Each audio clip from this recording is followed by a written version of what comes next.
Hey everyone, we got a little bit of a different video for you today. We are on the Nitpicking Nerds couch. We're nice and cozy. We're get the phones to take the notes on. We're a little more relaxed today, but we got a video we don't usually make. We don't usually make videos like this, and that's really the problem. We love making the set reviews, the pre-con reviews, all of these really awesome videos that we're really excited to make. But within that, there's no room for honest critique, and we want to bring a little bit more of that back. Yeah, I feel like we lost a little bit of the nitpicking maybe in 2025. Yeah. I mean, when we make the top 10 cards of the set, when we make the pre-con reviews, when we make the best commanders and we're talking about the set and want to get people excited for it, there's not really room to be like, hey, I didn't like this set, or hey, there was a really weird piece of information that came out that like makes people a little bit less excited about it. But I think maybe segments like this, helping get our honest opinion out, are a little bit better. There are a lot of new players watching our videos too, and we don't really want to turn people away from the game. We love the game so much, and there are awesome cards in every set, whether you want to build around them as a commander or toss them in the 99 and see how funky they get. But that doesn't mean every set is good or that we don't have criticisms within the sets in general. Yeah, there's a time and a place, and that time and place is, I guess, here and right now. Yeah. It's right now. So we're bringing back the nitpicking a little bit. We want to talk about where Magic's at, where Magic is going, because we are, like we said in the thumbnail, a little worried. I think it's like very common to be a little bit worried. There have been so many sets this year. I know from our comments that a lot of people have been feeling burnout. I mean, alone this year there's been Innistrad Remastered, Aether Drift, Tarkir Dragonstorm, Final Fantasy, Edge of Eternity, Spider-Man, and then Avatar's coming out very soon, along with new secret layers like Deadpool, Sonic with mechanically unique cards, and other like secret layers that don't even factor into any of these. Yeah, millions of secret layers as usual. I almost don't even feel as bad about that, but we're maybe going to talk about some of these main sets like Innistrad Remastered. This set came out before Aether Drift. I don't even remember that. Doesn't even set. feel real. Innistrad Remastered felt like a complete throwaway. I don't know what it was about that. Maybe, like you said, with the cannibalization of releases, where every set releases on top of every other set. There's so many sets this year. This was 1, 2, 3, 4, 5, 6, like 7 main sets that you buy booster boxes of. And it just felt like they're getting cannibalized. Like, I don't think they gave any attention to Innistrad Remastered. Yeah, I definitely don't think so either. It kind of felt like double feature where it was kind of slapped together and everyone went, whatever, everyone will be really excited for Aether Drift and that sort. And also, when it comes to things like cannibalized sets, it's very weird when we feel like there are more spoilers for a set that's coming out later in the year. Like, I'm pretty sure either Spider-Man or Avatar, whichever one, had more spoilers at one point than, like, Edge. It was, like, I think it was Avatar to Spider-Man. Very recently. It was, like, a very weird ratio of things that were coming out, so much to the point where I forgot what the next set was coming out, and I, like, blacked it out of my mind until we had to make content for it. Yeah, and this is where things get really unpredictable, because we have Innistrad Remastered. Kind of everyone was probably very lukewarm on it. Aether Drift comes out. I think Aether Drift is one of the worst sets thematically, like in execution, maybe ever. Not that it doesn't have cool cards in it. I love all the Gear Hulks. I like the fact that we visited 3 planes in one. There's plenty of cool stuff, but it was a hat set where everyone just felt like they were in racing gear, and there was not really an explanation why. Why is Amonkhet suddenly super into carriage racing? I don't understand. I also don't understand why when we are going to planes, we're not, like, showcasing the things that make these planes really awesome. I don't know that much about lore, and I mostly play it just for the game, the cool art, and interacting with people. But I do know that when we go to Ravnica for murders at Karlov Manor, we should probably be having a lot more 3-color cards. When we go to places like Muruganda, we should have more things like vanillas being like showcased. And we had a couple of those. We had the legendary vanillas, which I think were very funny. Cool. But I think that when we go to 3 planes, we should have pieces of every single plane. And I'm not sure if Amonkhet really got, in my face of this is what we're doing. Yeah, not to dump on Aether Drift too much. I think a lot of that's been voiced by everyone. It was a very, I think, weak set, very unexciting set. It was still a Magic the Gathering set, so it was still cool. But then we go into, with the Whiplash, Tarkir Dragonstorm, one of the best sets, I think, just ever, in terms of how interesting the cards were, how I think the limited format was very, very fun, very unique, at least. It's not everyone's cup of tea, but getting to build 3, 4, 5 color nonsense, getting to build like hyper token aggro, that's pretty cool. I was very inspired looking at the cards to build decks, to make cubes. We have an entire 1v1 cube based on this set. It was very good. I think it was awesome too because it kind of felt like a personality test. It was like, ooh, what clan are you? Pick and find out. The precons were very reasonably priced. I wasn't like shocked at how expensive they were. There were 5 to choose from, unlike some of these other sets like Aether Drift and some of the other ones we'll talk about, where we're only getting 2 or 0 per set. And I think that with like they were normal priced boosters, they were normal priced, precons, and I think that felt really comfortable both from a player standpoint and a consumer standpoint. Yeah, Tarkir Dragonstorm was fantastic. And one weird thing that I did notice about Tarkir Dragonstorm, we're in the Omen Path saga where everyone can travel planes without planeswalkers. Tarkir Dragonstorm had, I'm pretty sure, 0 characters from other planes besides like Jace, and I think Elspeth maybe was there. So like that is it. There was nobody with a hat on. There was nobody from Thunder Junction. There was no Fibblethip. It was really weird to see that when we were in the middle of this Omen Path thing, and then this is one of the best sets ever. It felt really good. It felt like not only a real Magic set, but it felt like Magic wasn't trying to be anything else but Magic. It wasn't trying to bring in Lorcana. It wasn't. There wasn't a Mario Kart reference. Randomly. It felt good. It felt like legit, and I really liked that. And then we move on to Final Fantasy. I was worried about Final Fantasy. There were a ton of cards. I'm not really into lore. I'm not really into Final Fantasy. But the set was so surprisingly good. Good precons. Good solid precons. Good for collectors. Awesome cards. New mechanics. Flavor wins left and right. It was a good draft format even. Apparently one of the better ones of the last couple of years. We played it a couple times. It was really good, and we're not usually people who draft, and I think it was a home run in every aspect, at least to me. And because of that, it made me think, wow, Universes Beyond can be pretty good. I think that there's so much potential with Universes Beyond if they take the time and care and effort they do to mechanics, they do to flavor. They just put the time in that they do to Final Fantasy. Yeah, I think maybe the only thing with Final Fantasy that I thought of was like, there's so much that I'm still going to be unpacking this set like 2 years from now. I mean, I feel that way about Streets of New Capenna. Yeah, Streets of New Capenna Commander, I'm still unpacking it. I still don't know what Wave of Rats does. Then we go to Edge of Eternities, and I think that was pretty good. We were also worried about this one, because when I saw the Among Us reference, I was like, okay, what is this set like going to be? You literally said before we even saw any of the cards, you're like, this set's cooked if there's an Among Us reference, and then our editor's like, hey, check this out. Check out Vote Out. Wow, I was like, okay, I hope this set isn't cooked. And I think it ended up being pretty cool. There's a lot of good things to like about it. It definitely felt like a Magic set, even though it was like in space. But we start to get to some of the issues of the later half of the year where Spider-Man encroaches on Edge of Eternities, where Edge of Eternities out for a couple weeks, and they're like, hey, not only Spider-Man, but here's Avatar coming. And everyone's like, but can I play with the spaceships? Yeah, I think that Edge of Eternities was a little bit weird. I felt like 75% on it, where there were some cool cards, but I think the Tooth Precons thing really threw me off because I think it was a solid set. It didn't feel like a hat set, which is crazy because Space and Magic, in my mind, would kind of just calculate out to Unfinity, and that's kind of where I thought it was going to be. It was better than that a lot. And then Spider-Man comes in. It's this like half-baked set. As you can tell, we don't really love Spider-Man. We didn't make that many videos on it, and I think that's very fair. I think you and I are both as excited about Spider-Man as the rest of the world. And there were some awesome cards. There were things like Lady Ock and Guy, who Instants and Sorceries gives you mana. Protectful Parents and Convoke Enchantment, which, by the way, all different stuff on Arena, all different names. We'll talk about that later. But it's hard to get excited about this. And we're not even standard players, and I feel a little bit betrayed when they said 2 or 3 years ago that this would never come out in standard. They're like, if you don't want to play with these cards, you don't have to. And not only do we have to play with these cards in standard, if we don't want to be left behind. Vivi, anyone? I mean, looking at you.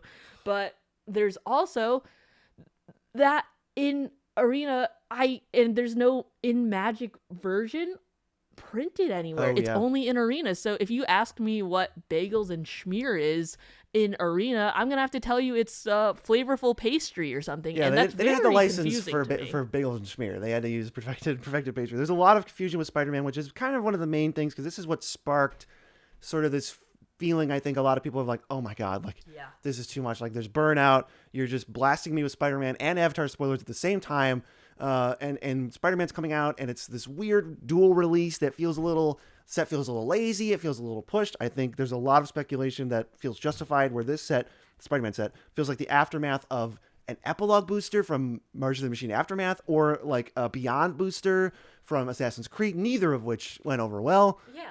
So Assassin's Creed, I think people would have been more upset about Assassin's Creed if anyone remembered that it existed. Yeah, if people cared about Assassin's Creed, it would be bad. Like, I feel like if Assassin's Creed was Final Fantasy and there were a lot more like hyped fans about it, if something like new came out with Assassin's Creed that was like in tandem with it, I think people would go, oh, Assassin's Creed, and then go, oh my god, there's 7 cards in it, or 8 cards. You get it. It's a sub 10 card booster pack. You know what it felt like to me? Assassin's Creed. Well, stop talking about it because it's not. It that felt like a relevant for this. secret lair. It felt like a secret lair is what I was gonna say. Oh my god. It felt like a secret lair. So we did a poll on our channel after we did our first Spider-Man video, because we were like, I don't know how many people are gonna be into this, and we were like, are you excited for the new Spider-Man set? And I'll put it on screen.